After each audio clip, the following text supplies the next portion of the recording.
Dikenal sebagai cucu konglomerat, tapi akhir hidupnya justru berujung tragis. Kematian seorang remaja bernama Joel Alberto Thanos mendadak jadi sorotan publik di Sulawesi Utara dan bahkan nasional. Bukan hanya karena dia kehilangan nyawa dengan cara menyedihkan, tapi juga karena latar belakang siapa dirinya. Joel bukan remaja biasa, dia adalah cucu dari Tony Thanos, salah satu tokoh besar di dunia bisnis Sulawesi Utara. Keluarganya dikenal luas sebagai bagian dari kelompok elit 9 Naga Sulut, panggilan para pengusaha yang punya banyak kekuasaan, harta, dan koneksi. Tapi siapa sangka remaja dari keluarga sebesar itu justru meregang nyawa di usia sangat muda. Kekayaan dan nama besar memang tidak bisa mencegah datangnya musibah. Sang cucu disebut kehilangan nyawa setelah terlibat dalam situasi yang rumit dan melibatkan sosok pacar serta pria lain yang diduga punya peranan besar dalam kejadian ini. Apa yang sebenarnya terjadi? Siapa saja yang ada di tempat kejadian? Dan bagaimana ini bisa terjadi pada seorang anak muda dari keluarga sekuat itu? Gak lama-lama, mari kita kupas tuntas fakta di balik kasus menghebohkan ini.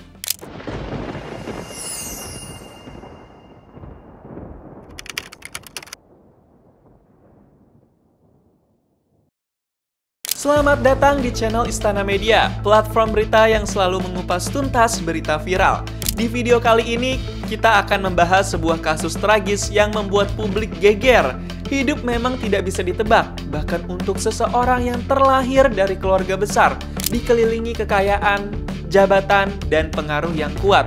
Nggak ada yang bisa benar-benar menjamin akhir yang bahagia. Seorang anak muda yang dikenal cerdas, ramah, dan punya masa depan cerah, tiba-tiba meninggal dunia dengan cara yang tragis.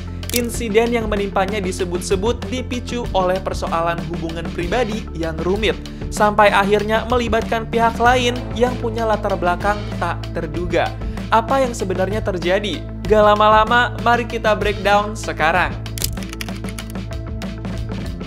Senin pagi 4 Agustus 2025 sekitar pukul 07.00 WITA, Joel Alberto Thanos mendatangi sebuah rumah di Jalan Sion, Kelurahan Sario, Manado.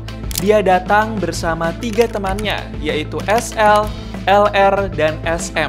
Tujuannya untuk mencari sang kekasih yang sejak malam tidak pulang. Setibanya di lokasi, Joel mendapati pacarnya sedang pesta minuman keras dengan beberapa pria, termasuk 2 tersangka. Karena emosi, Joel langsung mendobrak pintu rumah dengan penuh amarah. Naasnya, pintu itu mengenai 2 pelaku yang duduk di belakangnya.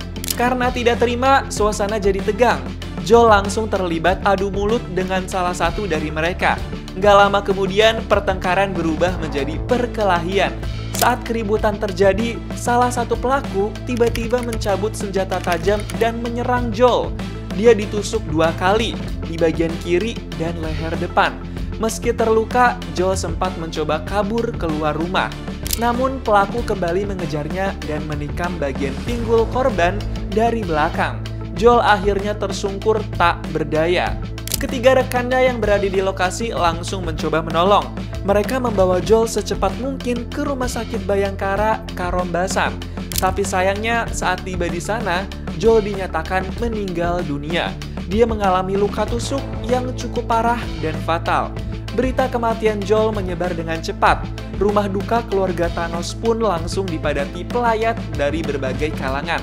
Apalagi Joel bukan orang biasa. Dia adalah cucu Tony Thanos, salah satu pengusaha berpengaruh yang dikenal sebagai bagian kelompok elit 9 Naga Sulut.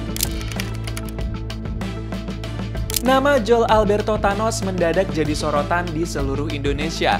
Tapi bagi masyarakat Manado dan sekitarnya, nama ini sebenarnya sudah tak asing lagi. Joel bukan anak muda biasa. Dia dikenal sebagai cucu dari seorang tokoh besar di Sulawesi Utara. Seseorang yang sering disebut masuk dalam lingkaran elit, yang kerap dijuluki sebagai 9 Naga Sulut. Joel memiliki nama lengkap Alberto Benedict Joel Thanos. Usianya masih sangat muda, baru 18 tahun, ketika hidupnya terenggut dalam insiden berdarah ini. Dia adalah putra tunggal dari pasangan pengusaha Nando Thanos dan Esti Anastasia Londa. serta cucu dari Tony Thanos, pemilik PT Marga Dwita Guna, perusahaan konstruksi besar yang cukup berpengaruh di Sulawesi Utara. Karena latar belakang keluarganya yang kuat di bidang bisnis dan punya koneksi yang luas, keluarga Thanos seringkali disebut masyarakat sebagai bagian dari kelompok elit yang dijuluki 9 Naga Sulut. Tapi penting untuk digarisbawahi, 9 Naga Sulut bukanlah kelompok resmi atau organisasi tertentu. Istilah ini hanya sebatas sebutan publik untuk menggambarkan segelintir keluarga atau individu yang dianggap memiliki pengaruh besar, baik dari sisi ekonomi, sosial, maupun relasi dengan tokoh penting di daerah.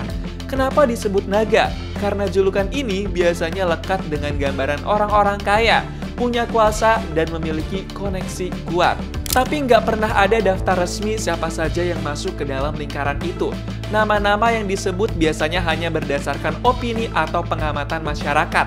Dalam konteks ini, keluarga Joel terutama lewat nama sang kakek dianggap sebagai salah satu bagian dari naga-naga yang punya pengaruh besar di Manado dan sekitarnya. Maka tak heran ketika kabar meninggalnya Joel tersebar, masyarakat langsung heboh.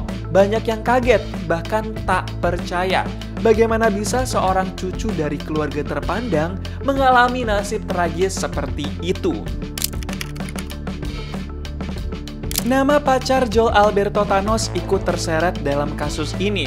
Ia disebut sebagai saksi kunci karena berada di lokasi sebelum peristiwa tragis itu terjadi. Meski identitasnya belum resmi diumumkan polisi, warganet menduga pacar Joel bernama Steph. Dugaan ini muncul dari unggahan akun Instagram @sulut_populer yang menampilkan potret dan tangkapan layar akun @stfmiefrgyy yang disebut sebagai akun milik Steph. Tapi saat ini akun itu sudah dikunci dan tidak bisa diakses publik.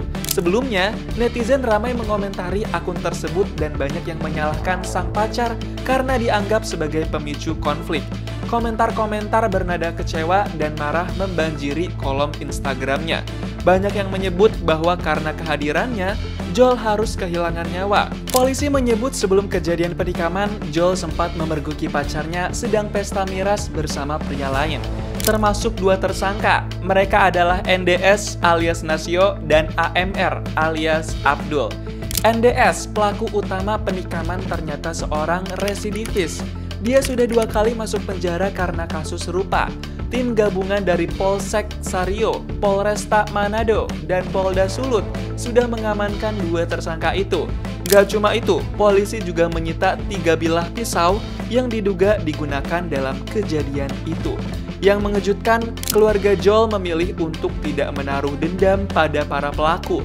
Hal itu disampaikan oleh nenek Joel, Meiling Tampi. Mereka tidak akan menuntut secara pribadi. Yang menghubungi keluarga yang tersangka, saya sendiri akan yang menelpon kepada orang tua bahwa untuk semua ini kami tidak akan tuntut, bahwa semua ini kami tidak akan bilang siapa yang salah atau siapa yang benar. Kisah tragis Joel bukan cuma mengundang duka, tapi juga menyisakan banyak pelajaran berharga bagi kita semua. Berikut beberapa hal penting yang bisa kita renungkan. Pertama, hati-hati dalam memilih lingkungan pergaulan. Joel kehilangan nyawanya setelah memergoki sang pacar sedang pesta miras dengan pria lain. Dari sini kita bisa belajar kalau lingkungan dan teman yang kita pilih bisa sangat menentukan jalan hidup kita. Jangan remehkan ajakan yang kelihatan biasa saja. Kadang dari satu pesta bisa berujung petaka. Kedua, emosi itu manusiawi, tapi harus bisa dikendalikan. Kecemburuan bisa membutakan, marah bisa meledak tanpa batas. Tapi saat kita tidak bisa mengendalikan emosi, yang muncul bukan penyelesaian, tapi penyesalan. Joel di usia 18 tahun harus kehilangan nyawanya karena situasi yang seharusnya bisa dihindari jika semua yang terlibat berpikir jernih dan tidak terbawa amarah. Ketiga, memaafkan bukan berarti lemah. Yang luar biasa dari kasus ini justru datang dari pihak keluarga korban.